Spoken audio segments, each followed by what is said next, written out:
Hoy el presidente Biden ya finalmente firmó, se va a promulgar este estímulo fiscal por 1.9 billones de dólares, equivalente a 19 puntos del PIB de Estados Unidos, pues sí, para estimular a la economía de ese país y que creo tendrá muy importantes efectos en la economía mexicana. Para analizar este tema, saludo a Jorge Suárez Vélez, nuestro hombre en Nueva York. ¿Cómo estás, Jorge? Buenas noches. Hola, Leo, siempre con mucho gusto saludarte. Oye, impresionante la cantidad, porque hay que decir a nuestra audiencia que aquí estamos utilizando la palabra billón como se usa en castellano. Quiere decir que estamos hablando de casi 2 millones de dólares. Increíble, Jorge.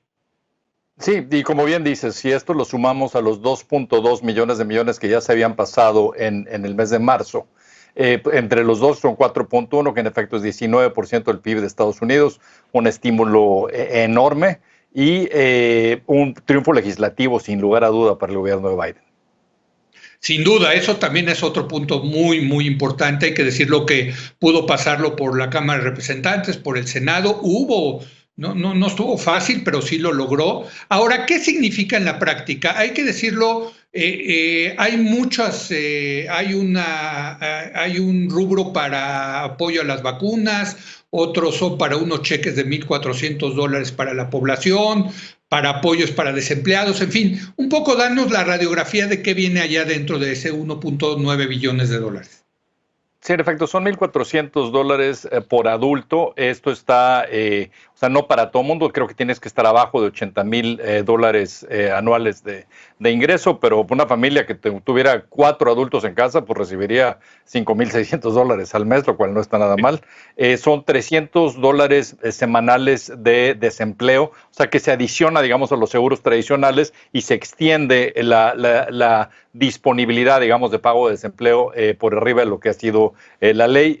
Se dan $350,000 millones de ayuda a estados y localidades, que es donde entra todo esto que dices. Algo muy importante, Leo, es que si tú ves el esfuerzo que se hizo en la vacunación, para vacunación en el gobierno de Trump, se hizo este Warp Speed, el programa este que hacía un diseño muy inteligente, digamos, de cómo se iban a distribuir las vacunas, etcétera, pero donde probablemente estaba fallando es que había un cuello de botella a nivel de estados y localidades que no tenían los recursos para distribuir en forma eficiente las vacunas. Pues esto abre la llave para asegurarse de que va a haber este tipo de ayuda. Hay recursos para escuelas, para modernización de escuelas. O sea, es realmente un programa muy, muy amplio, pero algo aquí, Leo, que estoy más increíble, es que está diciendo el señor Biden que quiere un programa adicional para infraestructura. O sea, este programa que él hizo en su campaña de Build Back Better, ¿no? Construir de regreso y mejor. Él está pensando en un plan que podría ser de hasta 4 millones de dólares más, solo para infraestructura, el cual, dicho sea de paso, sí tiene mucho más apoyo de los legisladores republicanos. Entonces, pues podría no acabar siendo el último y, en efecto, como bien dices, el efecto que esto va a tener en la economía es enorme, particularmente si lo combinamos con el hecho de que pues el señor Biden ya nos dijo que para el mes de mayo todo adulto en Estados Unidos tendrá ya una vacuna, lo cual implica que esta economía reabrirá en el segundo semestre del año, todo, escuelas, espectáculos, deportes, etcétera, y la demanda, digamos, que está acumulada y que está empezando a salir, digamos, es enorme, y esto va a llevar a que probablemente el crecimiento de la economía este año va a ser bien fuerte. Hay estimados, por ejemplo, de Bank of America de 6.5%, hay estimados ya están cerca del 7% para el año, precisamente por esta recuperación en el segundo semestre, así que esto es enorme. Ahora, esto es para Estados Unidos y bueno, muy buen por ellos, que bueno, son nuestro vecino, pero también es una buena noticia para México, Jorge, porque la gran apuesta del gobierno del presidente López Obrador para la recuperación económica en México es Estados Unidos. No me acuerdo dónde lo leí, creo que fue probablemente un tuit de alguien muy inteligente que decía: el mejor programa de estímulo para México se acaba de firmar en Estados Unidos. Y esto es cierto, particularmente es cierto porque esto genera una enorme demanda por manufacturas y lo que hemos estado viendo, Leo, es una necesidad de capacidad manufacturera estadounidense que está en China regresando a este hemisferio y tratando de regresar a Norteamérica. Entonces, yo creo que de entrada esto está haciendo que sí haya más demanda, digamos, por la capacidad que está instalada en México, pero aquí es donde realmente nos estamos disparando en el pie con la reforma a la ley de la industria eléctrica, porque muchas industrias o empresas que considerarían poner capacidad en México no lo van a hacer si no les estamos dando seguridad de acceso a energía y sobre todo energía limpia. Uno de los compromisos que está queriendo hacer Biden para este programa de infraestructura es que todo el abasto eléctrico de Estados Unidos tenga cero huella de carbón para el año 2035. Entonces, imagínate lo que le haces tú a una empresa estadounidense que esté en México y que tú le estés dando electricidad con combustóleo. O sea, que no solo es 5 veces más caro que las energías limpias, sino que además los echa para atrás a ellos también en lo individual, en las metas que tienen para hacer huella de carbón. Entonces, esto sí no podría ser menos oportuno, porque en este momento podríamos estar realmente disfrutando de esta cercanía con Estados Unidos y de este movimiento de cadenas de valor regresando hacia Norteamérica. O sea, Jorge, para resumirlo, es una buena noticia para México, le va a ayudar a la recuperación para México. La desgracia es que podría ser mucho mejor si este gobierno no estuviera peleado con las inversiones privadas, caray.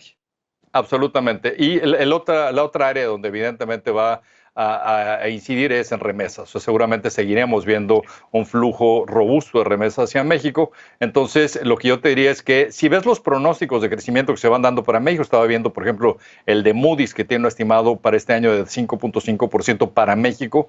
La realidad es que el grueso del crecimiento que está viendo proviene de Estados Unidos. O sea, como dije en la columna que publiqué hoy, de hecho, en Reforma, o sea, México está esquiando, digamos, en la estela de este gran barco que es Estados Unidos, y eso a corto plazo claro que nos va a beneficiar, porque o sea, alguien que diga, ¿sabes qué? Quiero sacar una fábrica de México porque no me gusta el combustóleo, ¿no? Pues no lo hace de un día para otro, o sea, tiene que planearlo, o sea, de entrada, claro que nos va a beneficiar, pero sí sería algo mucho más inteligente que nos integráramos más, o sea, que realmente aprovecháramos y particularmente si nos montáramos en este tema de energías limpias, que es absolutamente fundamental en la administración Biden, ahí sí no nos la acabaríamos, sería algo verdaderamente muy positivo para México.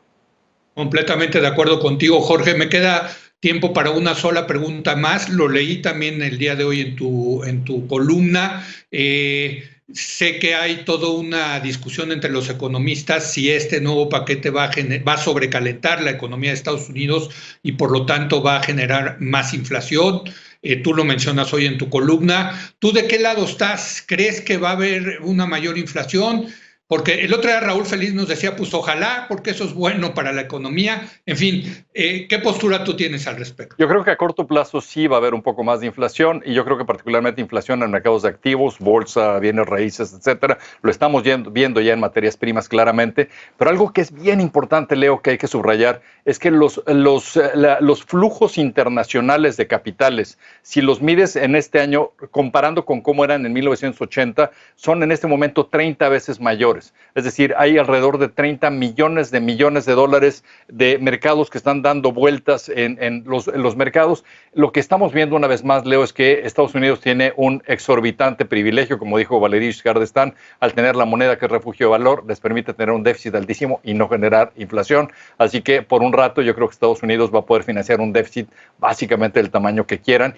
Y aquí la lección también, Leo, es que México también lo podría haber hecho. O sea, obviamente no tan barato como para Estados Unidos, sí, pero claro que podríamos haber estimulado aprovechando las tasas de interés tan bajas y para asegurarte que la economía no se te colapse como se nos ha colapsado. Rápidamente, Jorge, el incremento en la inflación, sobre todo en los commodities de las materias primas, ¿podría tener un efecto inflacionario en México? Yo creo que sí podría tener un efecto inflacionario en México. El tema aquí es qué tanta capacidad tienen las empresas para transmitir, digamos, ese incremento en costos en precios finales. Esto no es fácil, pocas empresas y en pocos sectores lo tienen, pero sí, claro que puede tener un impacto sobre la inflación en México, particularmente si el peso se deprecia. Este es otro de los temas que va a ser muy relevante conforme las tasas de interés en Estados Unidos se van normalizando y vas viendo tasas más altas, digamos, a 10, 30 años. Va a volver a haber más demanda por dólares y esto podría reflejarse en un peso más débil. Ya lo estamos viendo, desde luego. Gracias Jorge Suárez Vélez. Un gustazo hombre, siempre, Leo. Yo, como siempre, lea a Jorge Suárez Vélez el día de hoy en el periódico Reforma. Lo espero mañana, 10 de la noche, aquí por Foro TV.